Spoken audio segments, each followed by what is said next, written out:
Best practices. Adopt the following best practices to make sure you get the most bang for your buck from Instagram. Document your efforts. Make sure you write down what you're doing. This way you can have a written record. You can also conduct more experiments. You'd be surprised as to how many awesome ideas you come up with. Unfortunately, if you keep coming back to the same failed idea over and over again, you're basically just chasing your tail. Document your efforts so you can run experiments and then fail quickly. This way, you can weed out bad ideas as soon as possible so you can focus on the ones that actually produce success. Focus on numbers. Don't go with your gut feeling. Focus on what the actual statistics of your results are. Focus on numbers because numbers do not lie. Start with influencers using a slow and low strategy. I know I've said this before in the section about influencers. However, this is so important that it is worth repeating. Contact as many influencers as possible, but pay them a low rate. The ones who take you up on your offer and run your ads will then weed themselves out. How? Well, each ad you run has a custom code or discount code or redemption code. You will be able to see which ones actually produce results. You then come back to those people, pay them more so they can scale up your campaign. They obviously are real and they're credible enough with their followers for them to drive actual sales. Optimize using an elemental approach. I've already discussed this in video 9, but you have to understand that you have to optimize going from element to element. This increases the chances that you won't be chasing your tail. This reduces the chance of repeating the same mistake over and over again. Use an elemental approach so you can increase your ad campaign's overall effectiveness. Continuously optimize all parts of your funnel. Up to this point, you already know how to build a following on Instagram. You also already know how to create content that would not only build up your following, but can also draw attention to your profile page. Your profile page, of course, is where your target link is. When people click your target link, they go outside of Instagram and they go to a page you specify. This is the page where the action takes place. This page can be a consumer guide which qualifies your traffic. People can then click through to a page that's deeper inside your website. Ultimately, they can click on a link to go to the squeeze page for your mailing list. This is the page that recruits people to join your mailing list. You can also promote a sales page using these internal pages. There are just so many ways you can go with this. But regardless of how you plan to convert free or paid traffic on Instagram into paying customers, you need to optimize all parts of this funnel. The funnel starts with your content on Instagram. It gets narrower when people click through to your profile page. From there, it goes to a page on your website. From there, it can either go to an internal page or to a sales page or a squeeze page. Whatever the case may be, you need a very broad top for your funnel, and each smaller part of your funnel needs to be as broad as possible. Why? The more people you have coming in, the higher the total number of people you can convert if you set up your funnel right. And here comes the bad news. It's one thing to say that you're going to have to optimize all parts of your sales funnel. It's another to actually succeed doing them. You see, the biggest challenge here is random optimization. When people get the idea that they need to optimize their sales funnel, they basically would come up with a completely new funnel. They would come up with completely new ads. They would mix and match. And sometimes they succeed, but most of the time, they don't really come up with much of an improvement. Why? They're doing it in a random way. Make no mistake, random optimization is usually a waste of time. It really is. Even on the off chance that you were able to make certain random changes and all of a sudden your funnel converts at a higher rate, you're still in the dark. Why? You don't know which part of your funnel accounts for the improvement.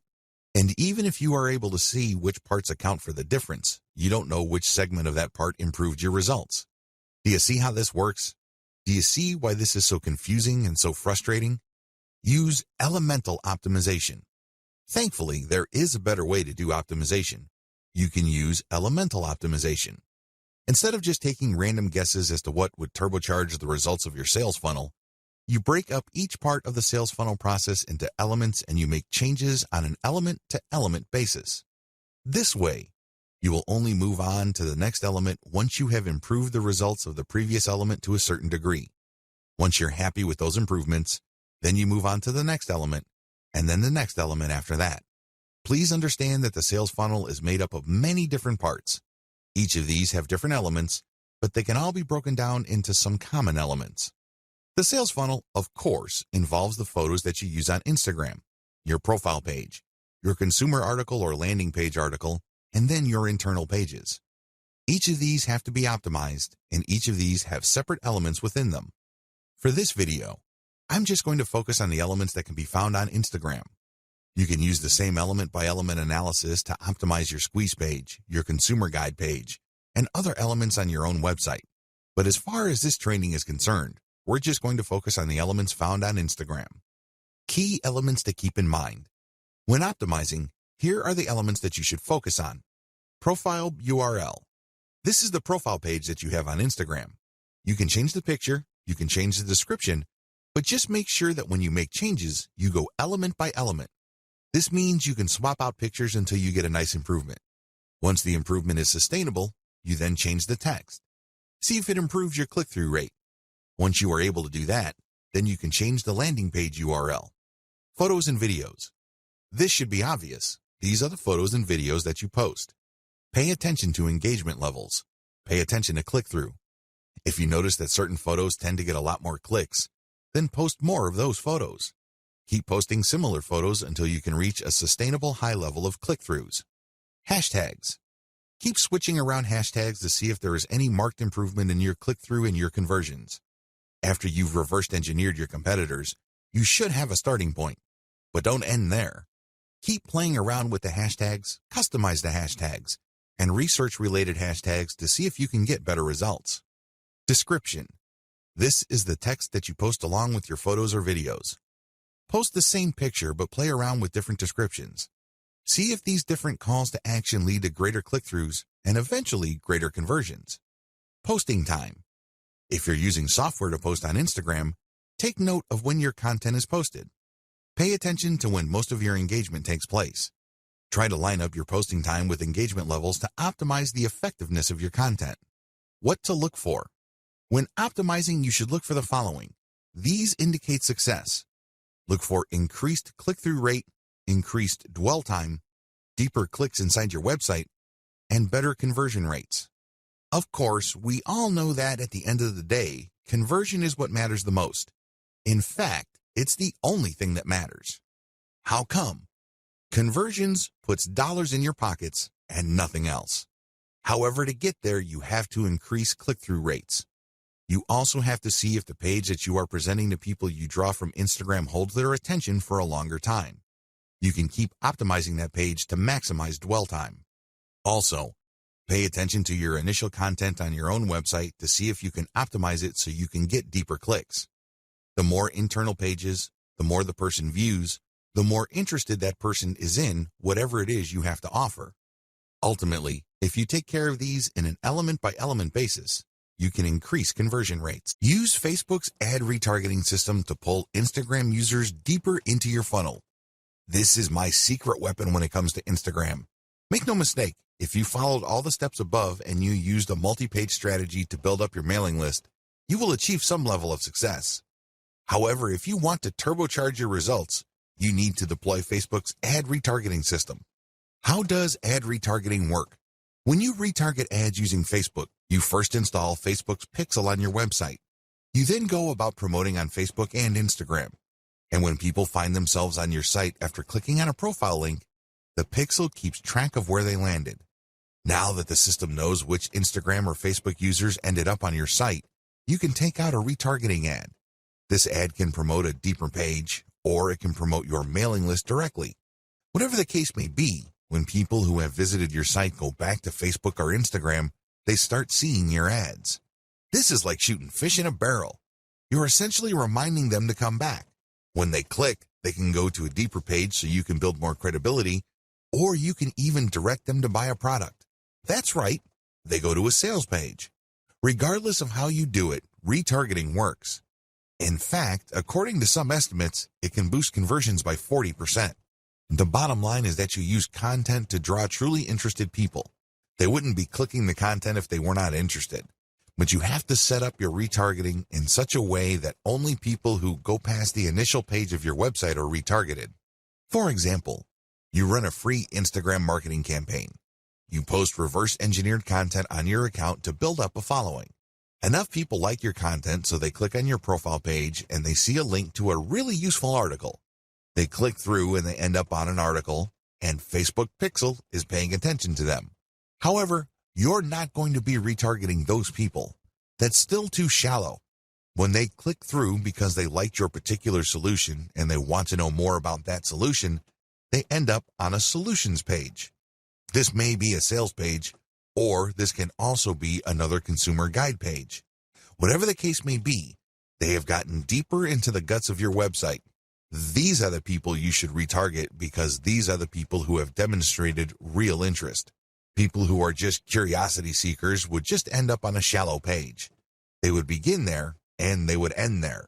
People who are really looking for a solution would click page after page on your website.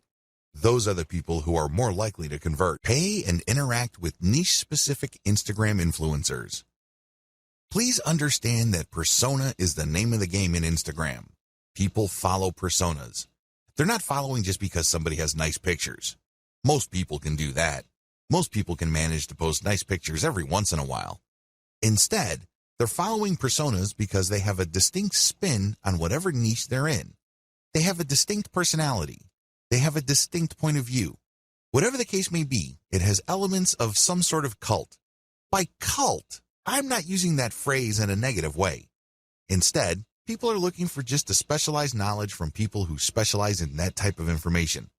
There's a little bit of a cult dynamic going on here. When you have that kind of relationship with your following, they are more likely to give you the benefit of the doubt. They're more likely to click on the profile links of people you're giving a shout out to. That's real influence. And that's how a lot of products are sold on Instagram. For example, if you follow somebody who you can count on to publish the very best pictures on luxury watches that he or she actually wears, chances are you would sit up and pay attention when this person posts a picture of a really nice-looking big brand watch with the message 40% off on it. That would get your attention. You would then click on the link of the account that the person is shouting out to, or you can even type in the domain name or URL they mention and type in your discount code. That's how influence works. It's all about this cult of personality. Beware of fake influencers. Unfortunately, when word came out that online stores were paying good money to Instagram influencers for product placements and shoutouts, a lot of shady marketers started building fake accounts. Just how fake are these accounts? Well, first of all, they target certain niches. Next, they draw followers. The problem here is that the account itself is fake and the followers are fake. This is a serious problem because if you pay the person behind these accounts real money to post shoutouts, your shoutouts are going to fall on deaf ears. Nobody's going to pay attention. Why? Most of their followers are fake. They're driven by software. They don't exist. They definitely don't have credit cards. Do you see how much of a headache this could be? It is no surprise that a lot of big global brands are now stepping away from Instagram influencers because they're getting tired of being faked out. Real influence means real engagement. So how do you make sure that you pay and interact only with real niche-specific Instagram influencers? Well, it's actually not all that hard. You only need to look at the public statistics of these accounts. You can see the amount of engagement their content gets. You can also see how many followers they have. You need to measure the total amount of engagements they get by dividing that number by the number of followers they have. Look for a ratio. This is how you would know if there is enough engagement with that account. This is a way of seeing who's fake and who's not. You can also look at the content that they post. If they keep posting the same stuff over and over again, that might be a red flag. Also, look at the comments. Is there actual care taken in sharing? The 4 key signs of fake influence. So how do you know that you're dealing with a real influencer? After all, real influence means actual conversions. There are 4 telltale signs of fake Instagram influence. Sign number 1, equal following and follower ratio. If you notice that an account follows a lot of other accounts while enjoying a large following, this should be a red flag. Chances are they just followed a lot of accounts, so these other accounts would follow them back. Those people may be real, but they're not interested in what this account is posting because they're just following back out of courtesy. That's fake influence. Sign number 2, low engagement ratio.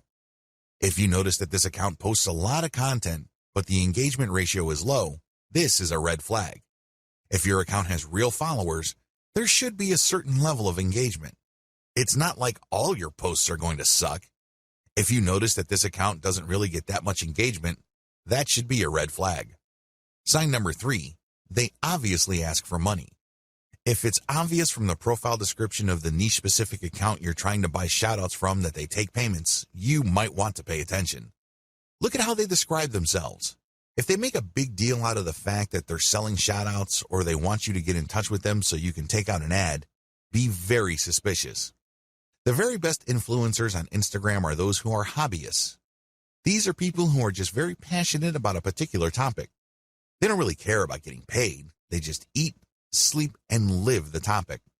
Maybe it's travel. Maybe it's women's fashion. Maybe it's luxury watches. Maybe it's sports cars. Whatever the case may be, they are hobbyists. They are passionate about that topic, so they post picture after picture of that topic. Those are the people you should gun for. Be very suspicious of people who are all about the dollars because there's a strong chance that they put up their account just so they can get shout out and other influencer ad revenue. I'm not saying that this should completely disqualify them, but there's a higher incentive for them to fake stuff because there's money on the line. Sign number 4, no niche specialization. If it turns out that this influencer account tends to rotate among different niches, this should be a red flag to you. What this person is doing is that he or she is trying to get the attention of advertisers from different product niches that they know advertisers normally target. This person doesn't really have a focus. Even in the off chance that this account is real, I can bet you that the traffic that this person gets is probably close to worthless. Start with a slow and low buy. The first thing that you need to do is to get a massive list of influencers out there and then contact them. Now, I'm assuming that you have filtered out fake accounts. Contact them. The name of the game here is volume. Try to get as many different influencers as you can and contact them. Ask them, can I buy for $5? Or whatever low rate you can come up with. The name of the game here is to get as many shout-outs and picture ad placements for as little money as possible. The next step is to track these campaigns and see which, if any, of those influencers can deliver real results. You should be able to come up with a top 3. If you, for example, have 100 influencers running your ads and doing shout-outs, you should be able to identify the top 3 in terms of conversions. You own your online store, so you know whether you sold or not. You know whether you moved a product or not. You should also use specialized discount codes so you can track who is actually selling. Pick the top 3 and pay them more for exposure. This is how you maximize your results. So, you start out low and slow, and then you scale up the campaigns that actually produce the desired result. Adopt a content-first sales funnel. By content first, what I mean is that your sales strategy must turn on content. In other words, you use quality content to qualify the traffic you get from Instagram, so they are more likely to become paying customers. This is crucial because a lot of marketers on Instagram use it as a traffic pump. That's all it is to them. It's just a place where they can get clicks. And if those clicks do not turn into buyers, no big deal. There's more where that came from. That's their attitude. Well, the problem with that strategy is that you burn through a tremendous amount of traffic before you can get a sale. What if I told you that you can pull less traffic, but actually make more money with a lower volume of traffic? This happens all the time. This is not theory. This is not speculation. This happens all the time. How? Using content to qualify your traffic. Make no mistake, Instagram and successful social media marketing turn on content marketing. You can't just pull traffic from all these places and expect that traffic to convert. That traffic must trust you. Those are real people. They must be made to feel that they know and like your brand enough for them to trust it. Unfortunately, that's not going to happen instantly. It has to go through a sequence of content. Make no mistake, raw traffic doesn't convert at a high enough return on investment. It simply doesn't. Because if this was the case, then everybody would stop wasting their time on content. They wouldn't bother. They would just buy raw traffic. But this isn't the case. Experienced marketers on Facebook and Instagram use a content-based sales funnel strategy. In other words, they use content marketing. The truth is, content marketing is more compatible with social media traffic, regardless of whether you buy ads or you drum up free organic traffic from Instagram and other social media platforms. The KLT process. Let me ask you, when was the last time you bought something from a complete and total stranger? That's right. This person just came up to you on the street and tried to sell you stuff. I'm willing to guess that this happens once in a blue moon. If you're like most people, this probably has never happened. Well, you're absolutely normal if that's your mindset. Why? Most people buy from people they think they know and trust. That's the bottom line. That is the bedrock of any kind of sales. I don't care whether it's done online or offline. It doesn't matter whether a small company or a big company is doing it. It's all about trust. When you use a content-based sales funnel strategy for Instagram, you build trust. This requires multiple pages. I wish I could tell you that you just need 2 pages to pull this off. I wish I could tell you that you just need to get people to a general consumer guide and then they would reliably click through to the sales page and they would buy stuff. That's wishful thinking. Now, don't get me wrong, this happens from time to time. I know it happens to me quite a bit, but I cannot bank on that. What I can bank on is trust. How? When people from Instagram find their way to my website, they land on a consumer page that addresses their needs. They're looking for answers. They're looking for solutions. So they get all this information and then they can click through for more finely tuned, more efficient, or better value solutions. When you do this, you build credibility and authority. You also control the conversation. You then offer them a freebie to join your mailing list. Once they join your mailing list, that's when the real selling begins. You already have them in the palm of your hand. You then drip feed them content to open their mind to their needs and get them excited about premium solutions. The more of these premium solutions you sell them, the more money you make. The best part of having a mailing list is that this asset grows in value over time. When you send an update, you may not be able to convert them right then and there, but you get another chance to convert them when you send out another update. Fast forward this to many months or even years, and you can see why every single person on your list can potentially turn into dollars later on. None of this is possible without the KLT process. You have to walk the visitor to the point where they trust you. Working a multi-page strategy. Once you pull traffic from Instagram to a page on your site, you have to have links in that initial content that would take them to a page that would further build their trust. For example, if people are just looking for basic information, the first page they would land on let them know of certain options out there.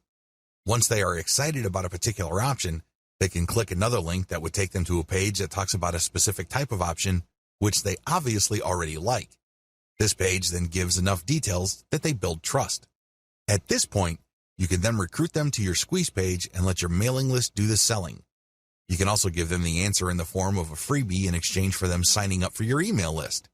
Whatever the case may be, you walk the visitor through the trust stage. This can be very quick with some people. Others require a longer time span. Whatever the case may be, when you have a mailing list at the end of the sales funnel, you have greater control over your messaging. You also control the pace of the messaging. This higher level of control translates to greater conversion control later on. Curate top-notch content and mix in your reverse-engineered content. Now that you have a clear idea of the themes of your competitors' most successful content, look for third-party content that non-competitors or lower-level competitors produce that meet these themes. When you do this, you're saving a lot of money. You obviously don't have to create this content. Instead, you're just simply sharing it. However, you're doing yourself a big favor because you are giving your target audience the kind of content they are looking for. You're giving them something to engage with that based on your research of your competitors, they already like. When you feature this content, you tend to attract the same types of audience as your competitors. Now, curation can only take you so far. You shouldn't build and maintain your Instagram account solely on curated content. You're being lazy when you do that.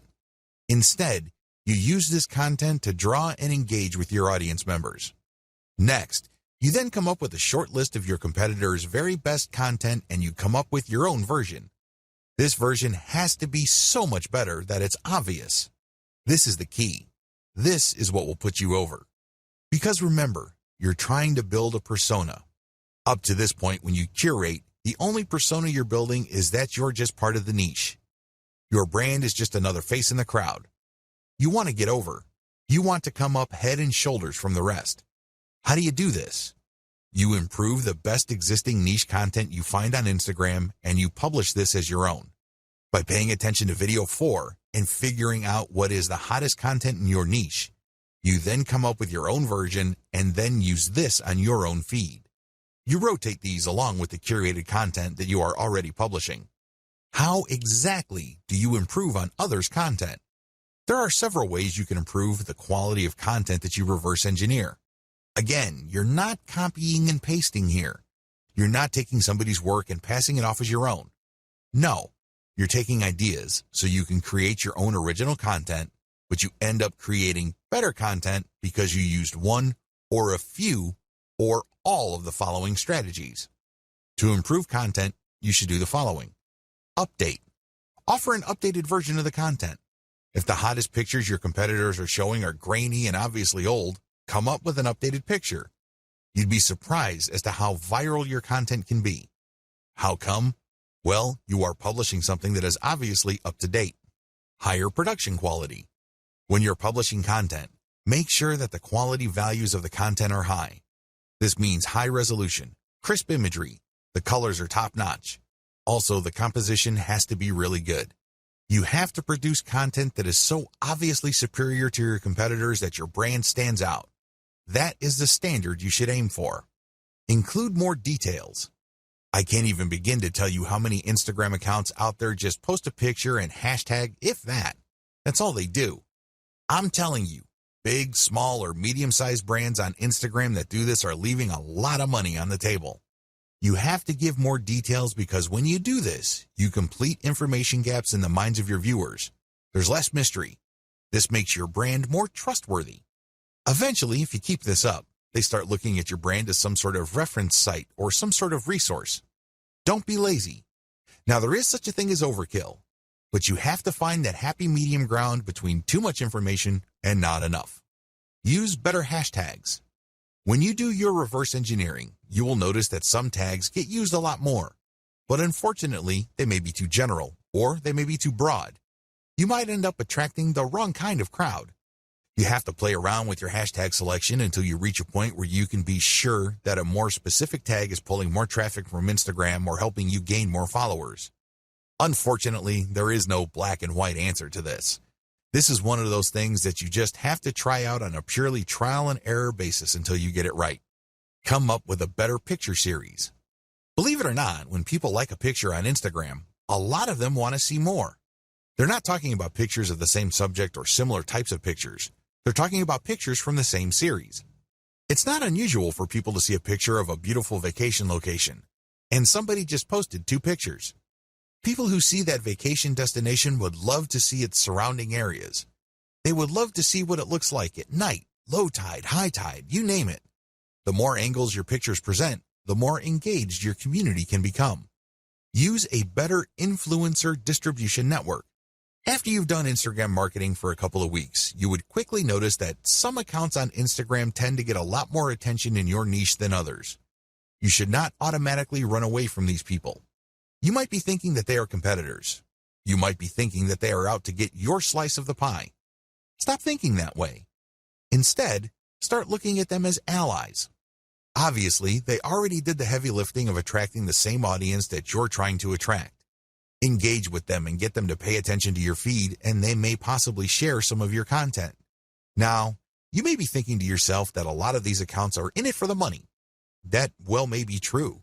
But there are also a lot of hobbyist accounts out there. These are people who would voluntarily share content as long as they think it's good. Call your viewer to action. To get better results than your competitors, always include a call to action. With everything else being equal, if you have a competitor that just posts really gorgeous pictures and doesn't bother to call the viewer to action, you probably would get better results if you posted superior pictures with a call to action. Remember, the name of the game here is to figure out your competitor's strengths and build on them while at the same time taking advantage of their weaknesses. Profile link call to action must address content. Everything you do on Instagram must integrate with content. Like I mentioned earlier, if you're just going to get shout-outs and you're just going to post a lot of stuff on Instagram to get people to click on your homepage link, you're leaving a lot of money on the table. You really are. Why? You want to qualify that traffic so that that traffic eventually converts into sales. How do you do that? Well, one of the most basic ways to do this is to link your profile link to an internal page. That's right. You don't link it to your homepage. People landing on your own page might not know what to do. They're more likely to click the back button. Instead, when you feature a consumer guide or some sort of list article that clues people in on the common questions regarding your niche, you can build credibility. You are also answering questions. You are also answering needs. This increases the likelihood that the person that you get to click onto that page will keep clicking internal links because they think that you are an authority. Eventually, you get them to click on a link that will take them to your email list. This is how I prefer to convert Instagram traffic. I don't just dump them into an article, which then dumps them into a sales page. It would be great if they are in a mood to buy, but chances are they are not. The better approach is to get them on your mailing list and let your mailing list, by sending content and other information, do the heavy lifting of eventually converting your list members into paying customers. That's how the game is played. If you don't follow the tips above, chances are your content is just going to remain flat. It's not going to register with your target audience members.